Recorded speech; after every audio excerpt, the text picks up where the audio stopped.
नमस्कार, माझ्या व्हिडिओमध्ये तुमचं खूप खूप स्वागत। श्री स्वामी समर्थ, जय जय स्वामी समर्थ या गोड शब्दाने आपण आपल्या व्हिडिओची सुरुवात करणार आहोत। बघा, रक्त कसं वाढवायचं, कशा पद्धतीने वाढवायचं, गोळ्या घ्यायच्या का, टॅबलेट घेऊन वाढतं का, तर या सगळ्या गोष्टी ज्या आहेत त्या व्हिडिओमध्ये आपण बघणार आहोत। बघा, कोणतीही टॅबलेट घेण्याची गरज नाही। अगदी घरचे पदार्थ खाऊन, घरच्या काही गोष्टी खाऊन तुम्ही तुमचं रक्त जे आहे ते वाढवू शकता नैसर्गिकरित्या। तर ते वाढवण्यासाठी आता काय करायचं आहे बघा, सगळ्यात आधी रक्त कमी झाले का नाही याची काही लक्षणं आहेत, तर ती आपण आता सगळ्यात आधी बघणार आहोत। तर अत्यंत आपल्याला सतत थकवा येतो, दम लागतो, अशक्तपणा वाटायला लागतं, कोणतंही काम करायचं असेल तर मन लागत नाही, सारखी झोप येतं, हे सगळं जे आहे ते रक्ताच्या कमतरतेमुळे होत असतं। आणि तेच वाढवण्यासाठी आता आपण हे जे पुढचे उपाय आहेत ते बघणार आहोत। बघा, सगळ्यात पहिले तुम्हाला काय करायचं आहे, साखरचं स्थान जे आहे ते कमी करून गुळाचं स्थान वाढवायचं आहे। म्हणजे तुम्हाला साखरेचं प्रमाण कमी करायचं आहे आणि गुळ जे आहे तुमच्या आहारामध्ये जास्त समावेश त्याचा करायचा आहे। अगदी एका तुकड्यामध्ये बघा, गुळाच्या एका तुकड्यामध्ये दिवसभर लोह पुरेल इतकं क्षमता जी आहे गुळामध्ये असते, त्यामुळे तुम्हाला गुळाचा समावेश नक्की करायचा आहे। त्याच पद्धतीने तुम्हाला डाळिंब जे आहे तुम्ही कधीही घेऊ शकता, सकाळी घेतलं तर अत्यंत उपयुक्त आहे। बघा, डाळिंब घ्यायचं आहे। डाळिंबमध्ये असं काय असतं, तर डाळिंबमध्ये लोह, सोडियम, मॅग्नेशियम, अनेक पद्धतीचे जे आहे पोटॅशियम, असे विविध पद्धतीचे जीवनसत्व आहे। तसंच व्हिटॅमिन सी जे आहे ते तुम्हाला खूप जास्त मोठ्या प्रमाणात डाळिंबामध्ये दिसत असते। डाळिंब जे आहे गर्भवती स्त्रीला खाणं खूप चांगल्या पद्धतीचं मानण्यात आलेलं आहे, त्यामुळे रक्त वाढवण्यासाठी सुद्धा त्याचे खूप चांगल्या पद्धतीने फायदा होतो। तर त्यामुळे तुम्हाला डाळिंबाचा जे आहे समावेश करायचा आहे। तसेच आवळा, बघा, आवळ्याचे जे आहे आयुर्वेदामध्ये जे आवळ्याला खूप चांगल्या पद्धतीने महत्त्व दिलेले आहे।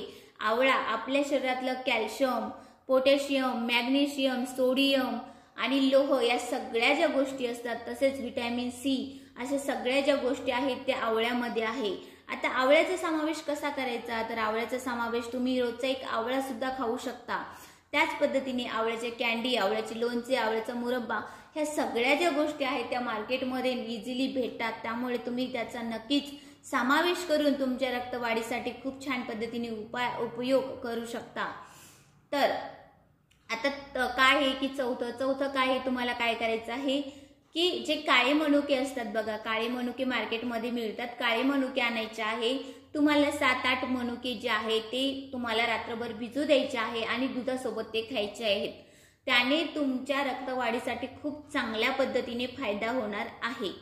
तसेच तुम्हाला काय करायचं आहे की तुम्हाला अगदी सोपी आणि अशी सरळ आपल्या घरात असणारी एक वस्तू आहे, ती म्हणजे टमॅटो। तुम्हाला काय करायचं आहे, रोजच्या आहारामध्ये तुम्हाला एक तरी टमॅटो जे आहे तो खायचा आहे। मग तुम्ही जेवणासोबत खाऊ शकता, कधीही तुम्ही एक टमॅटो रोज खा, त्याने तुमची रक्ताची जी कमतरता आहे अत्यंत चांगल्या पद्धतीने त्याच्यात वाढ होते व खूप चांगल्या पद्धतीने तुम्हाला रक्तवाढीसाठी फायदा देऊ शकते।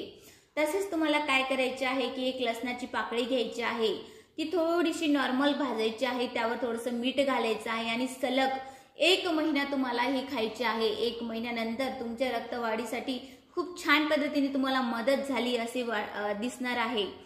त्याच पद्धतीने तुम्हाला काय करायचं आहे की बघा, रक्तवाढीसाठी जे एक रेमेडी असते तर ती तुम्ही करू शकता।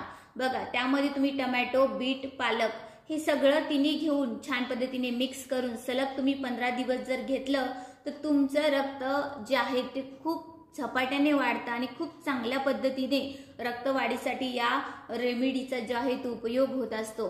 आता ही घ्यायचं कसं, सगळ्यांच्या बॉड्या वेगवेगळ्या असतात, सगळ्यांची शरीर जे आहे ते वेगवेगळी आहे, कोणाला सूट होते, कोणाला होत नाही। त्यामुळे सगळ्यात पहिले तर आपण कधीही कमी घेऊन बघितलं पाहिजे की आपल्या शरीरावर कोणताही साईड इफेक्ट होऊ नये, त्याच्यासाठी ह्या सगळ्या गोष्टी असतात। तर अत्यंत कमी प्रमाणात तुम्ही घ्या, जर तुम्हाला सूट होत असेल तर तुम्ही नक्कीच घेऊ शकता। 1 वाटीभर किंवा 1 कपभर तुम्ही नक्कीच घेऊ शकता।